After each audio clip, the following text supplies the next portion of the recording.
بچه‌ها، من هستم و خوش به چنل یوتیوب من. این ویدیو راجع به موضوعیه که یکی از شما توی کامنت ها بهم گفت حتما راجعش ویدیو درست کنم به اسم استایل اولد مانی. پس در ادامه ویدیو با من همراه باشید.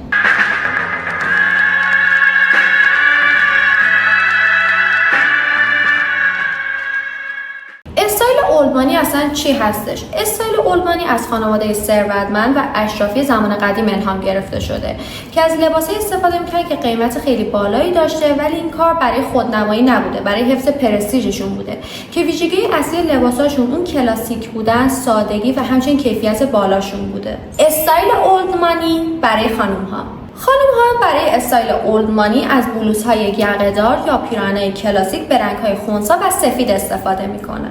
خانم‌ها برای استایل اولد مانی از ژاکت‌های پشمی یا کشمیری استفاده می‌کنن، به خصوص در رنگ‌های بژ، خاکی و سرمه‌ای. خانم‌ها توی استایل اولد مانی برای پایین تنه از دامن‌های پلیسه یا شلوارهای کتان یا شلوارهای پارچه‌ای ساده استفاده می‌کنن که فیت مناسب داشته باشه. کفشی که خانم‌ها توی استایل اولد مانی خیلی استفاده می‌کنن لوفرهای چرمیه. کیفایی که خانم‌ها توی استایل اولد مانی خیلی استفاده می‌کنن کیفای چرمی هستن که سعی می‌کنن کیفایی رو انتخاب کنن که لوگوهای کوچیک دارن یا لوگوهای ساده‌ای دارن که چند نمونه‌شو می‌تونید توی برند هرمس ببینید. برای استایل اولد مانی معمولا خانم‌ها از گوشواره‌های نگینی، هدبندهای پارچه‌ای یا ساعت‌های کلاسیک استفاده می‌کنن برای اکسسوری. استایل اولد مانی برای آقایون از پیراهن‌های آکسفورد یا پیراهن‌های یقه‌دار به رنگ‌های آبی آسمانی یا سفید خیلی استفاده می‌کنن. آقایون از پولو شرت‌ها یا مواردی که شبیه به پولو شرتن برای تابستون خیلی استفاده می‌کنن.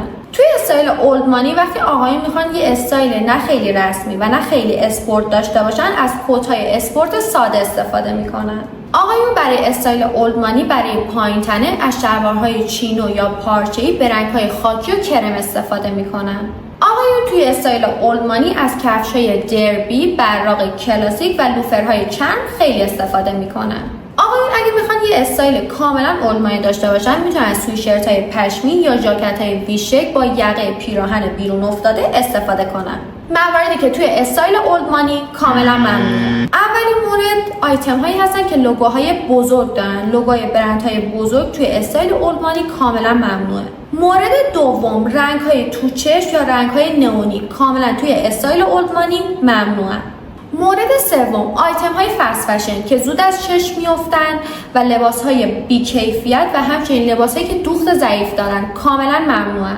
مورد آخر استایل های اغراق‌آمیز، مثلا شلوارهایی که خیلی ذاب داره یا تاپ های خیلی کوتاه توی استایل اولد مانی کاملا ممنوعه. بچه‌ها استایل اولد مانی یه استایل گرون قیمت هستش، پس موقع خرید سعی بکنید از آیتم‌های کوچیک استفاده بکنید و اونها رو کنار هم قرار بدین که یه وقت سختتون نشه.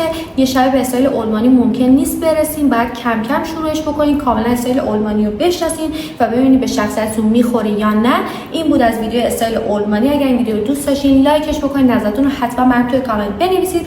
اگر سوالی راجع به ویدیو داشتین یا راجع به استایل شخصی، میتونید به آیدی تلگرام که توی دیسکریپشن چنل هست پیام بدین، من حتما جوابتون میدم. تا یه ویدیو دیگه فعلا خدا نگهدار.